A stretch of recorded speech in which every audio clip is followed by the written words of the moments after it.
Basically, I'm out here to evaluate what type of program would work best. In this case, it's our outreach palliative care program that brings a social worker out once a month. It's a free program that social worker comes in to see if there's any support or resources they can help with while he's getting his treatment. Well, this came about based on some recent tests and scans that I've had recently. Based on those results and the side effects that I'm experiencing with the changes in my blood work and scans, I thought it'd be nice to see what's out there for any kind of assistance, because things are changing for me. That's why I thought I'd call now, at least start to gather information, at least get in the system. We just kind of come out to see, what's going on, what the need is, and kind of go from there.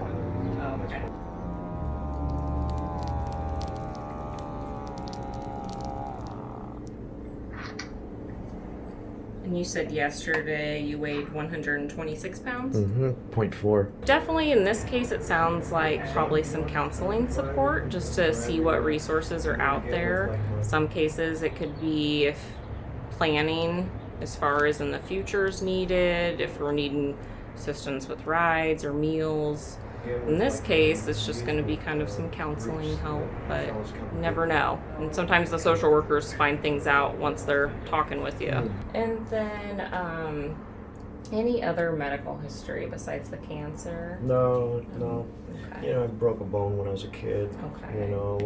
I've had hepatitis C. I was diagnosed with that in '98. Okay. Back in '77, I turned yellow, and at the time, IV drug user. At the time, they said it was non-A, non-B. That's all there was. Oh, 40 some years ago, it was yeah. just the next letter C, which eventually became Hep C. Mm-hmm. So I feel good about it. I think I was very transparent with them and let them know the facts that they needed to hear, or, what they were looking for to help me. I'm giving them everything that I can to help me. And do you have any allergies to any medications? Not that I'm aware of. No. Just alcohol and drugs. Oh, yeah. I break out in handcuffs. All right. We'll check your oxygen level. Are you having any pain at all right now? No. I have since you've been here, just like maybe about a 1 or something. Okay, kind of in the abdomen a little bit. Yeah. I'm in the preemptive strike, I'm just trying to get the facts, get some information, know how to navigate, and kind of, so if and whenever I do get the gnarlies or need big guns, then I'll already be in the system, I got no fear about the whole thing, but I want to do myself a favor, my family a favor, by having all this stuff smoothed out, And also it's self-care. I think it's a form of taking care of myself.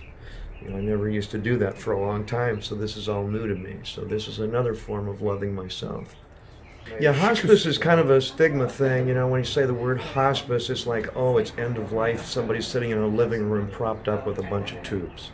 That's what, if you look it up in the dictionary, that's what it probably says. It's really gnarly.